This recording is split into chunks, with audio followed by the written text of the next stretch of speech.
Bonjour à nouveau. Dans cette vidéo, nous allons voir ce que c'est l'érosion. Érosion vue en traitement d'image à l'université Paul Sabatier. Érosion du verbe éroder, donc diminuer la taille. Ici, nous avons cet objet dans cette image. L'objet après l'érosion va diminuer de taille. Donc pour rappel, tous les pixels qui sont vides valent 0 et les pixels remplis valent 1 dans cette image. Donc parce que c'est une image binaire. Pour faire l'érosion, il faut un élément structurant, celui-là, ou un filtre, qu'on va déposer sur chaque pixel et faire une comparaison. On commence avec le premier pixel, le pixel 4, non, pixel 3D, et on fait une comparaison de toutes les valeurs du filtre. Donc le filtre a été déposé sur l'image. Alors, la comparaison, comment elle s'effectue? Tout simplement, on va chercher une valeur dans l'image qui soit inférieure aux valeurs du filtre.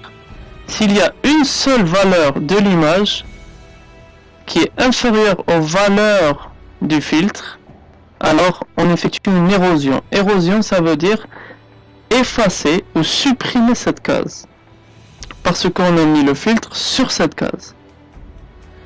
Alors, on commence donc par 3D, on a le filtre, on va regarder tous les pixels de l'image et on le compare avec les pixels du filtre. Cette case est une case remplie, donc elle vaut 1. Cette case aussi est une valeur remplie, elle vaut 1. À ne pas confondre avec les valeurs du filtre. Ces deux cases, on va regarder une après l'autre.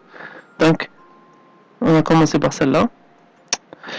La case vaut 1 et le 1 du filtre vaut 1. Est-ce que 1 de l'image est inférieur au 1 du filtre? Non. Bon, on continue. Avec le 0. 0 n'est pas inférieur à 0. 1 n'est pas inférieur à 1. 0 n'est pas inférieur à 1. 1 de l'image n'est pas inférieur au 1 du filtre. Ici, on a une case vide. La case vide, elle a une intensité de 0. Est-ce que 0 est inférieur au 1 du filtre? Oui. On arrête tout. On effectue l'érosion. Il suffit d'un seul pixel pour faire l'érosion sur le pixel du centre. Donc ce qui va se passer, c'est que cette case va être supprimée. Voilà. Cette case va être supprimée. Maintenant, pour continuer, il faut faire très attention. Lorsqu'on fait l'érosion, on fait la comparaison sur les pixels originaux. Donc si on supprime ce pixel, il faudra le garder pour faire l'érosion avec ce pixel. Même chose ici. Donc toujours faire la comparaison avec les pixels originaux, même si on a une érosion.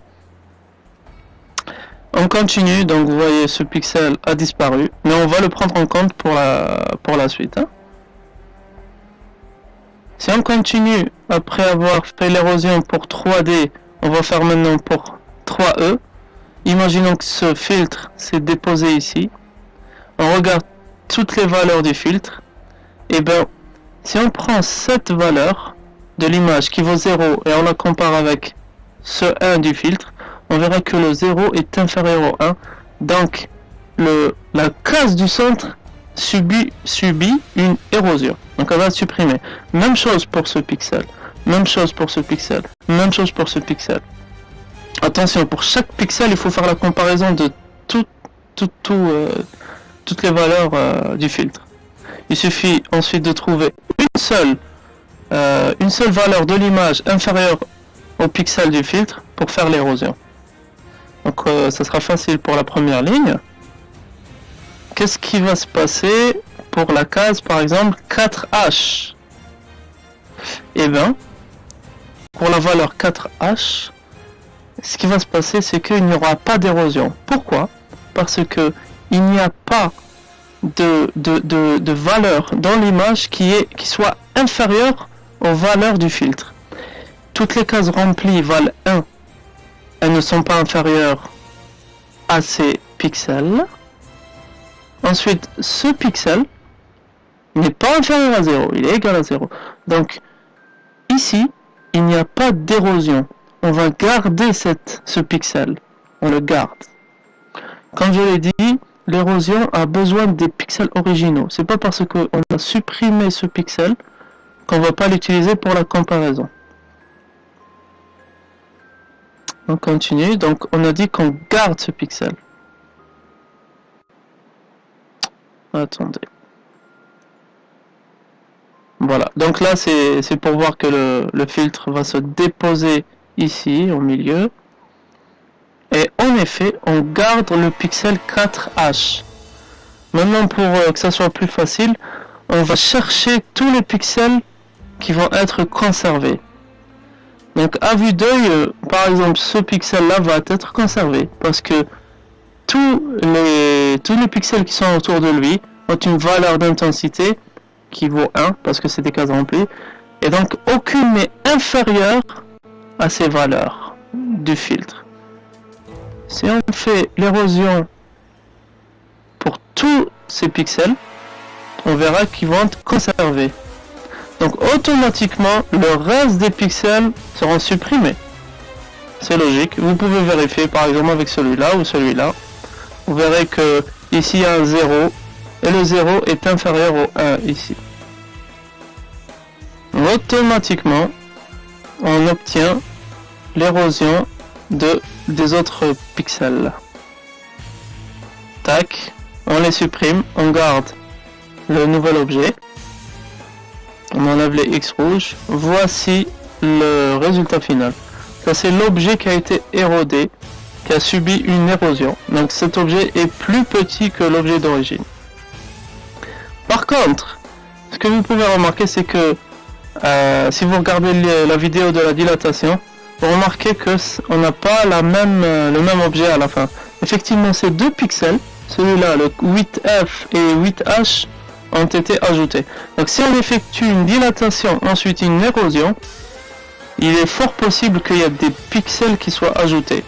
Donc ça c'était dilatation, c'était la fermeture. Donc fermeture c'est dilatation, ensuite érosion.